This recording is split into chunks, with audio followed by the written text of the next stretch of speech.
ہر ایک بات پر کہتے ہو تم کہ تو کیا ہے، تم ہی کہو کہ یہ انداز گفتگو کیا ہے۔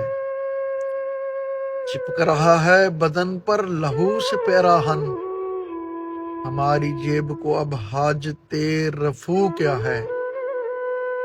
جلا ہے جسم دل بھی جل گیا ہوگا، اریدتے ہو جو اب راکھ جستجو کیا ہے۔ رگوں میں دوڑتے پھرنے کے ہم نہیں قائل، جب آنکھ ہی سے نہ ٹپکا تو پھر لہو کیا ہے۔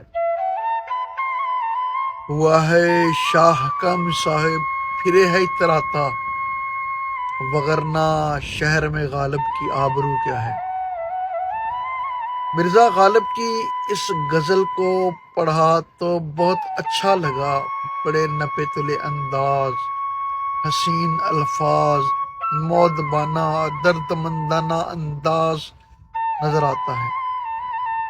پڑھا اور پھر بار بار پڑھا اور سنا تو دل میں تجسس پیدا ہوا کہ جاننا چاہیے اس غزل کے محرکات کیا تھے، اغراض و مقاصد کیا تھے، کیا سبب تھا جو شکوہ کیا گیا، مخاطب کون تھا، وغیرہ وغیرہ۔ جب جستجو کے گھوڑے تاریخ کے آئینے میں دوڑائے تو ایسے شواہد ملے جو مرزا غالب کے فن کمال سے پردے ہٹاتے ہیں، اور ساتھ ہی حیرت بھی ہوئی کہ اتنے اعلیٰ درجے کا شاعر اور بادشاہ کے دربار میں رسائی نہ ملنے پر راہ چلتے بہادر شاہ ظفر کے استاد شاعر ابراہیم ذوق پر طنز اور ناراضی کا اظہار۔ اس رویے کو بنیاد بنا کر سوچا چلو آج مرزا غالب پر تنقید کے نشتر چھوڑے جائیں اور ان کے شاطرانہ رویے کو زیر بحث لایا جائے۔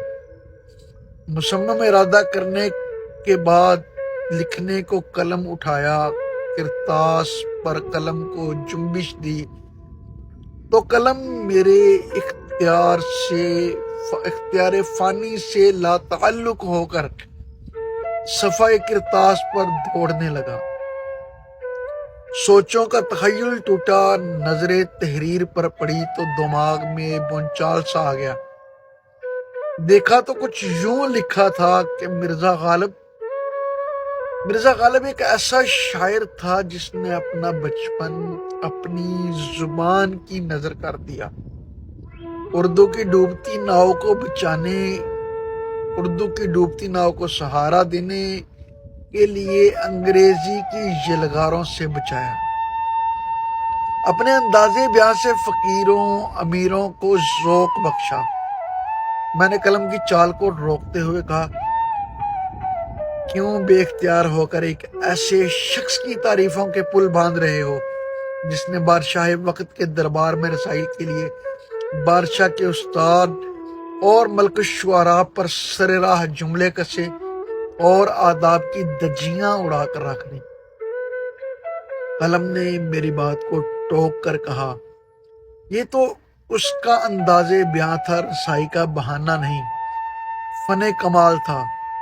کیوں نظر انداز کرتے ہو کہ مقطع کے مصرع اولیٰ سے فی البدیہہ پوری غزل کہنے والا ایسا شاعر تاریخ میں نہیں ملتا، ایسا شاعر جو اردو زبان کو دربار سے نکال کر بازار میں لے آیا، جو زبان کو امراء کے بجائے پوری قوم و ملت کی زبان بنانے کا خواہاں تھا، عالمی سطح پر منوانے کا خواہاں تھا، اور ترویج زبان کے لیے مال و دولت کو قربان کر دیا۔ میں نے بھی تنک کر کہا، ہم بھی تو اردو زبان کے لیے کوشاں ہیں۔ قلم نے پھر تلخ لہجے میں بولا، کون سی اردو کی بات کرتے ہو جسے بے یار و مددگار بھٹکنے کے لیے چھوڑ دیا، جسے نصاب میں بطور نصاب محدود کر دیا۔ تم لوگ اردو کے لیے کوشاں ہو جو علی گڑھ سے فرنگیوں کے ساتھ زبان کی دوڑ میں ساتھ چلنے کے لیے انگریزی کے تلوے چاٹنے لگے۔ اردو کو پسے پشت ڈال کر اپنی تمام تر ہم آہنگی انگریزی کے ساتھ کر لی۔ اپنے اسلاف کو بلا کر اردو کو چھوڑ کر دل فریب حسین دول کی مانند انگریزی، جہاں رشتوں کا تقدس پامال ہوتا ہے، رشتوں کی پہچان مٹ جاتی ہے، آداب کے تمام تر تقاضے پسے پشت ڈال کر ماں باپ، بھائی بہن، ماموں چچا، دادا دادی، نانا نانی، سب کو یوں مطلب کہ تم کہہ کر پکارا جاتا ہے کہ تھکا دینے والی دوڑ میں الجھے ہوئے ہو۔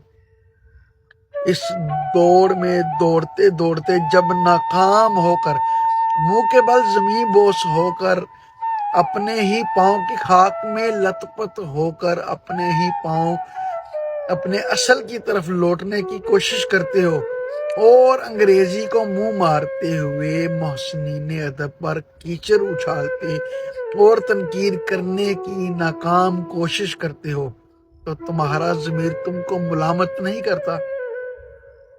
کہاں وہ ماہرین اردو اور کہاں تم انگریزی کی دوڑ میں تھکے ہوئے فرنگ نما ادیب، جو اردو کے قواعد و ضوابط، تاریخ، اصول نحو، ادائے تلفظ کی ابتدا سے بھی کوسوں دور ہو۔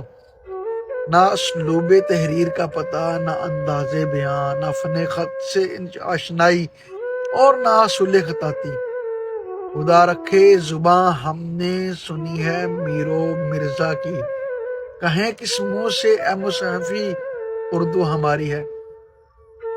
قلم کے تند و تیز نکیلے زہریلے تیر ابھی میرے دل و دماغ اور سماعتوں پر برس رہے تھے کہ میں نے اس احمقانہ قولے پر عمل کرتے ہوئے ایک کان سے سنو دوسرے سے نکال دو قلم کو مضحکہ خیز انداز میں دھتکارا، اپنے دل و دماغ کو قلم کی پر اثر سحر انگیز گفتگو سے آزاد کروایا، غالب کو اس کے حال پر چھوڑا اور ایک بار پھر سے انگریزی کی دوڑ میں شمولیت کے لیے کمر کس لی۔